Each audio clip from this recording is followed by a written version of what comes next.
Right. तो series LCR circuit जिसमें हमारे पास रेजिस्टेंस, इंडक्टेंस और कैपेसिटेंस तीनों प्रॉपर्टीज या तीनों क्वांटिटीज है, तो उस केस में what is the relation between current and voltage हमने डिस्कस किया था। तो अगर याद करके देखो जो हमने लास्ट डिस्कस किया था कि अगर ऐसा मेरे पास एक एल सी आर सर्किट है, this is L, this is C and this is R, and अगर इसके अक्रॉस हमने एक ऑल्टरनेटिंग वोल्टेज अप्लाई किया है which is given as say V equal to V0 sine of omega t, तो हमें जो करंट मिला था, the current I was given as V0 upon Z sine of omega t plus five, ऐसा हमें current का एक्सप्रेशन मिला था if you recall. And here Z जो है ये इफेक्टिव ऑपोजिशन टू करंट है, मतलब रेजिस्टेंस जैसा कुछ है जिसको हमने इम्पीडेंस नाम दिया था, राइट। किसी भी सर्किट में अगर रेजिस्टेंस और रिएक्टेंस, मतलब रेजिस्टेंस आर और एल सी रहेगा तो रिएक्टेंस रहेगा, तो उनका जो कंबाइंड इफेक्ट होता है दैट इज कॉल्ड इम्पीडेंस। तो इम्पीडेंस का भी हमने फॉर्मूला देखा था, it was root over of R square, resistance का square plus X C minus X L, capacitive reactance minus inductive reactance का whole square. And tan of phi, phase difference between current and voltage अगर phi है तो tan of phi was equal to X C minus X L upon R. तो ये formula हमने कल discuss किया था last day, in the last class we have discuss this. तो यहाँ से हमें एक कंडीशन मिला था, याद करो कि when the value of X C was equal to X L, which means that omega, angular frequency of the source, was root over of 1 by LC, then the value of impedance was minimum and the value of amplitude of current was maximum. तो इस circuit या इस condition का हमने नाम दिया था condition of resonance. This is known as the condition of resonance. तो आज हम बात करेंगे कि ये जो रेजोनेंस कंडीशन है ये प्रैक्टिकली क्यों यूजफुल है and where do we use it in real life, कहाँ कहाँ इसको हम लोग रियल लाइफ में यूज करते हैं। इसको समझने के लिए देखो बहुत सिंपल सा आइडिया है। अगर तुम सिंपली I0 का बात करो, I0 का एक्सप्रेशन क्या था, it was V0 by Z. Z मतलब क्या है, root over of R square plus X C मतलब 1 upon omega C minus X L मतलब ओमेगा इंटू एल का होल स्क्वायर, ये एक्सप्रेशन था। Now let us try to understand it in a graphical manner कि ये जो हमारा current है इसको अगर मैं ग्राफिकली प्लॉट करूं, if I just see the graphical variation, what will it look like. Okay, तो सपोज मैंने यहाँ पे ग्राफ में प्लॉट किया है, क्या प्लॉट किया है, I am plotting the amplitude of current on the Y axis I0 जो कि हमारा एम्पियर में होगा, एंड ओमेगा मतलब angular frequency of the source on the X axis. पहले सोचो, just consider that initially the omega value is zero. तो जब तुम्हारा ओमेगा जीरो होगा तो 1 बाई ओमेगा से कितना होगा, इनफाइनाइट होगा, राइट। और इनफाइनाइट अगर है तो minus omega L plus R square ये सब नेग्लिजिबल हो जाएंगे। एंड अगर हमारा इम्पीडेंस इनफाइनाइट है तो करंट क्या होगा, जीरो होगा। यानी when the frequency of the source is zero और very small, the current in the circuit will remain very small. जैसे जैसे तुम ओमेगा को धीरे धीरे इंक्रीज करोगे, as you keep on increasing the frequency of the source, value of 1 by omega C will decrease, right, infinite से थोड़ा कम होने लगेगा। तो इम्पीडेंस का जो वैल्यू है, right, it will slightly decrease and as a result the current will increase. तो जब हम ओमेगा को बढ़ाएंगे धीरे धीरे करंट का एम्पलीट्यूड ऐसे इंक्रीज करेगा, राइट।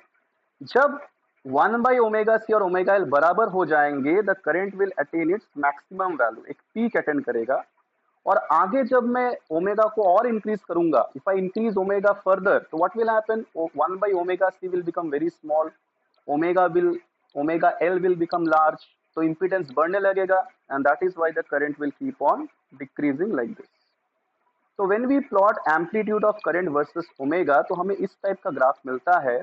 एंड इसका जो पीक होता है, the peak of this graph occurs at a frequency जहां पे एक्सी और एक्सएल इक्वल होगा।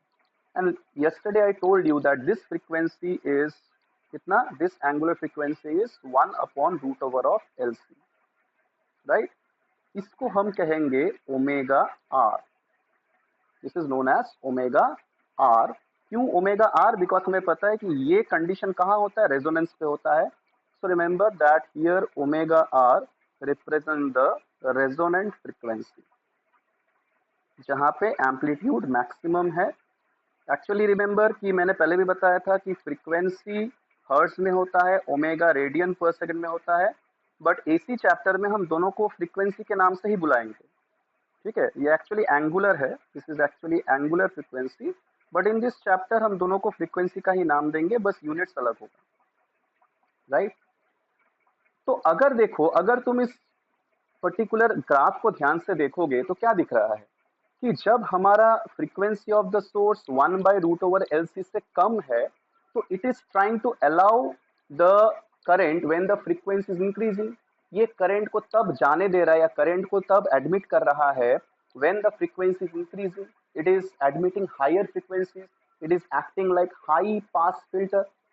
Now in the basic part, जब हम लोग एल सी आर को अलग अलग पढ़ रहे थे, मैंने तुम्हें बताया था कि जो कैपेसिटिव सर्किट होता है, जहां पे कैपेसिटेंस है या अगर कैपेसिटेंस डोमिनेटिंग है, तो वो क्या करता है, फ्रीक्वेंसी बढ़ने के साथ साथ उसका इंपीडेंस या रिएक्टेंस कम होता है और करंट बढ़ता है।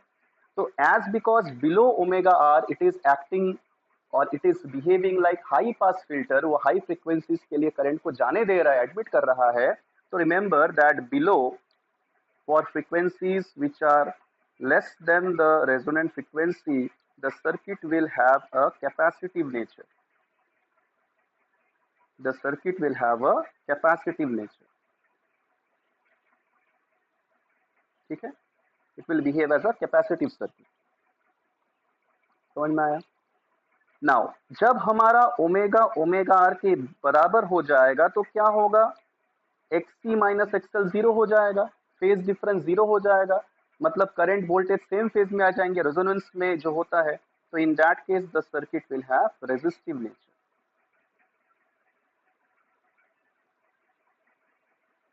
Now if you go to frequencies which are higher than the resonant frequency, अगर तुम हायर फ्रीक्वेंसीज पे जाओगे तो क्या होगा, फ्रीक्वेंसी बढ़ने के साथ साथ करंट घट रहा है, impedance बढ़ रहा है, यानी it is admitting the lower frequencies but trying to stop the higher frequencies. ठीक है, यानी ये लो पास फिल्टर जैसा है, फ्रीक्वेंसी बढ़ने पे करंट को वो कम कर दे रहा है। और ऐसा कहाँ होता है कि फ्रीक्वेंसी बढ़ने पे करंट कम होता है, it occurs in case of inductance. Right, so that is why for higher frequencies it will have inductive nature। यानी जो सीरीज एलसीआर सर्किट होता है, it has capacitive nature for frequencies less than the resonant frequency, it is resistive at resonance, and it is inductive for frequencies higher than the resonant frequency। Is this clear? क्या ये clear है? You can just type in the chat box if it is understood।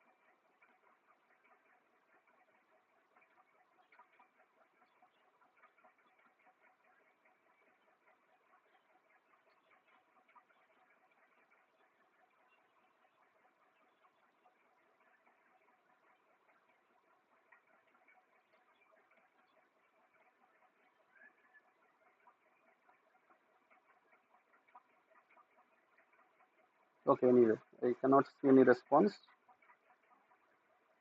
तो if I continue with this, इस diagram का, ये जो हमने diagram बनाया है, remember that this diagram is known as a resonance curve। This diagram is known as a resonance curve। Right? तो ये जो हमारा रेजोनेंस कर्व है, इससे हमें क्या पता चल रहा है, it is showing us that अगर हमने एक सीरीज एलसीआर सर्किट में, राइट, अगर हमने सीरीज एलसीआर सर्किट के साथ अलग अलग वोल्टेजेस अप्लाई किए, we apply different signals to a series LCR circuit, तो डिफरेंट फ्रीक्वेंसीज का डिफरेंट सिग्नल्स या वोल्टेज अगर हम अप्लाई करेंगे, तो ये सर्किट क्या करेगा, ये सर्किट उन सब में से उस पर्टिकुलर फ्रीक्वेंसी के लिए मैक्सिमम करंट को पास करने देगा जो उसके नेचुरल फ्रीक्वेंसी 1/√LC के साथ मैच कर जाएगा, है ना। So this particular circuit has a tendency to admit, right, it has a tendency to admit current whenever the frequency of the signal, frequency of the voltage, frequency of the source matches with its natural frequency। Now ये जो हमारा technique है और ये जो हमारा phenomenon है, this is used in radio tuners. जो रेडियो ट्यूनर होता है, ठीक है, रेडियो अगर घर में पुराना रेडियो देखा होगा तो देखोगे उसमें बड़े बड़े दो नॉब लगे होते हैं, ठीक है, ब्लैक कलर का एक बड़ा नॉब एक छोटा नॉब लगा होता है। तो बेसिकली रेडियो ट्यूनर या रेडियो के अंदर क्या है, उसके अंदर भी हमारा एक सीरीज एलसीआर सर्किट बना हुआ है, राइट। और वो जो बड़ा वाला नॉब है जिससे हम लोग एडजस्ट करते थे, ठीक है, आजकल तो डिजिटली हम लोग फोन में भी यूज करते हैं, बट प्रिंसिपल सेम है। So that adjuster is basically a variable capacitor.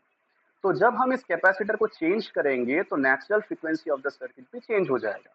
अब सपोज मुझे ट्यून करना है at a particular station, say I want to tune into frequency of 108 megahertz. Now in air, ठीक है, in my radio antenna, in my receiver, सारे signals catch हो रहे हैं, right. The signals which are broadcasted by different radio stations are actually falling in my receiver, falling in my antenna, and all of these are basically giving rise to some kind of oscillation in the series LCR circuit. जैसे ही मैंने 108 megahertz को tune किया तो मेरा natural frequency of the circuit कितना बन गया, 108 megahertz. जैसे ही एयर में आने वाले फ्रीक्वेंसीज के साथ ये मैच कर जाएगा तो what will happen, maximum current will flow through the circuit and as a result मुझे क्लियर सिग्नल सुनाई देगा, राइट। तो radio tuner uses the principle of resonance in series LCR circuit, right. And क्योंकि resonance पे ये current को जाने दे रहा है, एक्सेप्ट कर रहा है, एडमिट कर रहा है, that is why remember that series LCR circuit is called acceptor circuit. Series LCR circuit is called acceptor circuit क्योंकि ये रेजोनेंस पे करंट को एक्सेप्ट करता है, ठीक है। Secondly, it is also used in the case of metal detectors. देखोगे airport पे, शॉपिंग मॉल्स पे, आजकल रेलवे स्टेशन पे भी मेटल डिटेक्टर चेंबर यूज होता है, गेट होता है ब्लैक कलर का, and if you walk through it with some metallic objects तो what will happen, a siren और अलार्म विल बी। तो ये कैसे काम करता है, वो जो हमारा गेट है, जो चेंबर है, that is also containing coil. उसके अंदर भी कॉयल बना हुआ है, मतलब इंडक्टेंस है और रेजिस्टेंस भी है, क्योंकि कॉयल वायर का होता है, वायर में रेजिस्टेंस तो होगा ही। It is also connected to a suitable capacitor, right. तो अगर हम किसी मेटेलिक ऑब्जेक्ट के साथ उसके अंदर जाएंगे तो यू नो कि मेटल जो है मैग्नेटिक मटेरियल है, तो वो क्या करेगा, कॉइल के इंडक्टेंस को चेंज कर देगा, permeability will change, inductance of the coil will change. As soon as inductance of the coil will change, क्या होगा कि हमारा नेचुरल फ्रीक्वेंसी चेंज हो जाएगा। अब अगर इस ग्राफ को देखो तो करंट जो है वो नेचुरल फ्रीक्वेंसी में मैक्सिमम है। What is the value of current here, resonance पे करंट कितना होता है, मैंने पहले बताया था, eight resonance the amplitude of current is nothing but V0 amplitude of voltage divided by resistance, यहाँ पे मैक्सिमम है। अब जैसे ही तुम इस फ्रीक्वेंसी से थोड़ा सा ज्यादा या थोड़ा सा कम डेविएट किए, what happens, the value of the current is decreasing, ठीक है, वैल्यू ऑफ करंट डिक्रीज करने लगेगा। तो क्या होता है कि ये जो हमारा एलसीआर सर्किट है, ये एक ऑक्सिलरी ट्रांजिस्टर सर्किट के साथ कनेक्टेड होता है कि जैसे ही current in the circuit falls below the resonant current, what will happen, the biasing of the transistor will change, the current level in the transistor will change and the alarm will ring, ठीक है। तो that is also an application of the concept of resonance in series LCR circuit, right. तो ये resonance का हमारा practical use है और इस चीज को एग्जाम में भी काफी बार पूछा जाता है कि explain how electrical resonance is used in a metal detector chamber और इन रेडियो ट्यूनर्स, क्लियर। अब देखो दूसरा चीज यहाँ पे देख सकते हैं कि जनरली जब हम किसी भी रेडियो ट्यूनर में, ऑडियो सिस्टम में इस रेजोनेंस को यूज करते हैं तो तुमने ध्यान दिया होगा, you might have come across this simple experience in daily life, कि जब हम एक पर्टिकुलर स्टेशन पे ट्यून करेंगे तो the transmission is very clear, पर अगर हम उससे थोड़ा सा आगे पीछे हो, डेविएट हो, you will find that there is some transmission but it is very hazy, not very clear. यानी at resonance the current is maximum, but around resonance there is a range of frequencies over which the current is significant, बहुत कम नहीं है, transmission हमें सुनाई देता है। अब क्या होता है कि प्रैक्टिकली अगर हमें लाउडनेस का वेरिएशन समझना है टू ह्यूमन ईयर्स, तो it is observe that it occurs for a change of 2 decibel, ठीक है, 3 डेसिबल, समझ में आया। जब हमारा लाउडनेस लेवल 3 डेसिबल चेंज होता है तब हमें अप्रिशिएबल चेंज सुनाई देता है। and if the loudness level changes by 3 decibel, the power of transmission changes by half, right? It becomes half of the maximum value. अब देखो पावर का फॉर्मूला क्या था, पावर का फॉर्मूला था आई स्क्वायर इंटू आर, है ना, पावर का formula is I square multiplied by R. तो अगर पावर हाफ हो जाएगा, करंट कितना हो जाएगा, इफ आई का स्क्वायर हैज बिकम हाफ, तो आई कितना हो गया, 1/√2 टाइम्स हो गया। तो what happens, you will find that at some frequencies the value of the maximum current becomes 1/√2 times the maximum value, and ये चीज सिमेट्रिकली दो फ्रीक्वेंसीज पे ऑकर करेगा। It will occur around the resonant frequency at two different frequencies which are symmetrical around the resonant one, ठीक है।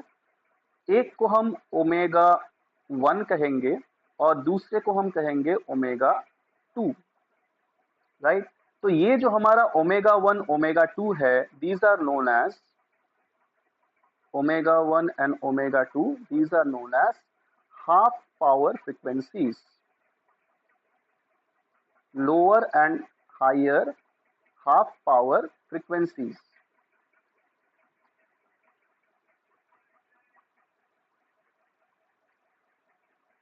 Again I am reminding you that मैं यहाँ पे एंगुलर फ्रीक्वेंसी टर्म मुझे यूज करना चाहिए, but that is not a problem क्योंकि dimensionally दोनों सेम है, ठीक है। So these are half power frequencies, ठीक है। तो यहाँ पे जो पावर होगा सर्किट का, right, that will be half of the power driven at resonance, ठीक है। Now if you divide the resonant frequency divided by the difference between omega 2 and omega 1, तो देखो ओमेगा 2 से लेके ओमेगा 1 ये जो रेंज है, इस रेंज ऑफ फ्रीक्वेंसीज पे भी करंट ट्रांसमिट हो रहा है। All the transmission is occurring within this range omega 1 to omega 2। It is maximum at resonance, but around these two values also it is having some appreciable value. तो ये जो range of frequencies है वो frequencies है जो circuit allow करता है या जिसके लिए हमें आउटपुट मिलता है significantly. So this is known as bandwidth. ये हमारा रेजोनेंट फ्रीक्वेंसी है, एंड ये जो हमारा ओमेगा 2 माइनस ओमेगा 1 है, this is known as bandwidth. This is known as bandwidth means the range of frequencies to which the circuit is responsive. तो अगर तुमने रेजोनेंट फ्रीक्वेंसी को बैंडविड्थ से डिवाइड कर दिया, if you divide the resonant frequency by the bandwidth, you get something called Q, right? And this Q is known as the quality factor of the circuit. This Q is known as the quality factor of the circuit, and it is a measure of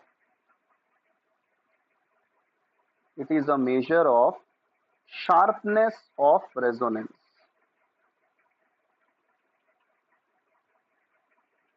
It is a measure of sharpness of resonance.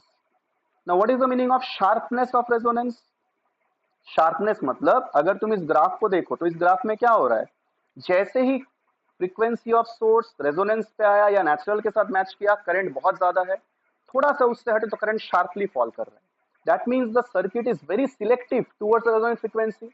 Circuit सारे frequencies में से एक particular frequency को clearly पहचान सकता है, ठीक है। This is called sharp resonance. तो sharp resonance means the circuit is highly selective towards the resonant frequency. वहीं पे अगर मैं इस ग्राफ को ऐसे ड्रॉ करूं, सपोज कि एक ग्राफ ऐसा है, दूसरा ग्राफ सपोज ऐसा है, तो दोनों में देखो क्या डिफरेंस है।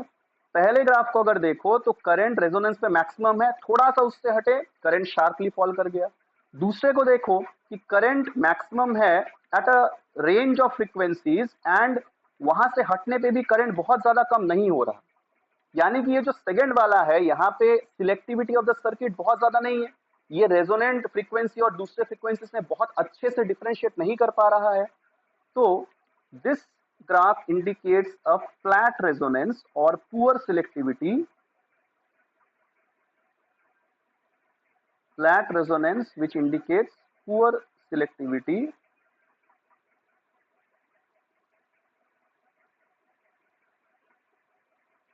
whereas the red one represents sharp resonance,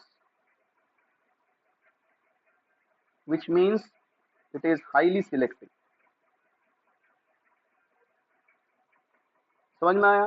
तो रेजोनेंस कितना शार्प है, कितना फ्लैट है, that is shown by the ratio of the angular frequency and bandwidth, which is known as quality factor और Q factor.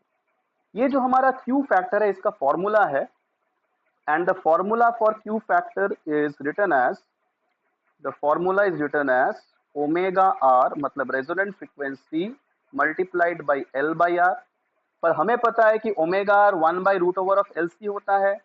So if you put that, you can also write that this will be root over of L by C multiplied by 1 by R. So this is the formula for Q factor. So you can see that for a given value of, for a given set of L and C, resonant frequency किस पे depend करता है? L और C पे. तो अगर मैंने L और C को फिक्स कर दिया, मेरा रेजोनेंट फ्रीक्वेंसी फिक्स हो गया. जितना मैं रेजिस्टेंस हाई करूंगा उतना मेरा क्यू फैक्टर घटेगा और जो रेजोनेंस है वो फ्लैट होगा, और जितना मैं रेजिस्टेंस को कम करूंगा उतना मेरा क्यू फैक्टर बढ़ेगा और रेजोनेंस जो होगा वो शार्प होगा. राइट? तो we can say that for a given set of L and C, right, the Q factor is inversely proportional to R. यानी इस ग्राफ, इन दोनों ग्राफ्स को अगर मैं कंपेयर करूं जहां पे मेरा रेजोनेंट फ्रीक्वेंसी लगभग सेम था, तो मैं यहां बोल सकता हूं कि if this is number 1 and the red one is number 2, so I can say from the graph here, okay, in the above graph,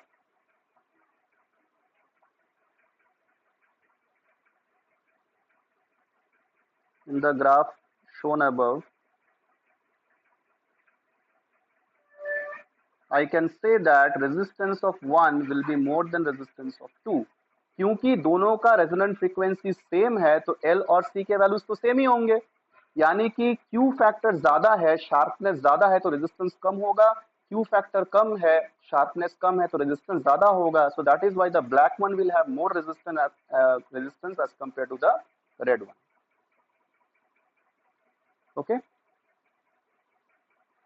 is this clear?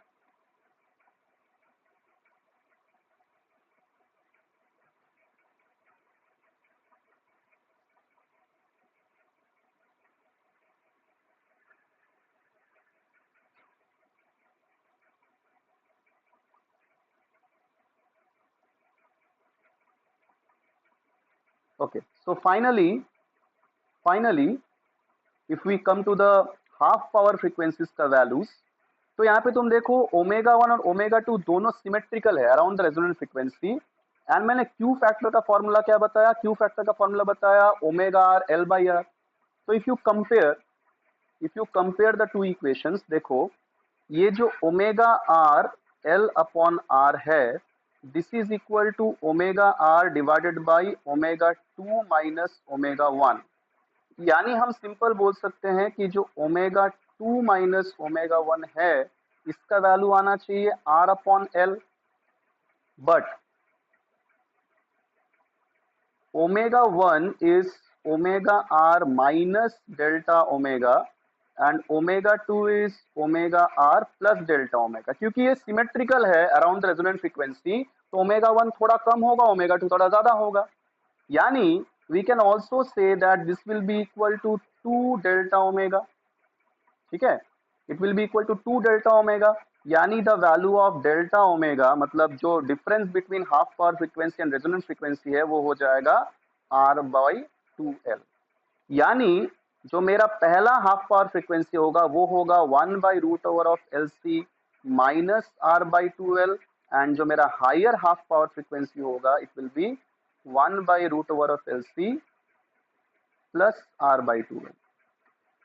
तो ये जो सारे फॉर्मूला है, these are the important formula that we must remember from this part, जिससे हमारे numerical solve होंगे. Okay, so I will stop here for today. यहाँ तक जो मैंने बताया कि रेजोनेंस का मतलब क्या होता है, what is the meaning of sharpness of resonance, sharpness के साथ सिलेक्टिविटी का क्या रिलेशनशिप है, एंड सर्किट पैरामीटर्स के टर्म्स में, मतलब एल, सी और आर के टर्म्स में हम किस तरीके से क्यू फैक्टर फाइंड करेंगे जो हमें बताएगा कि whether the resonance is sharp और flat. And finally what are the applications of the concept of resonance in series LCR circuit. Okay, so I am stopping the class here. I hope it is clear to everyone.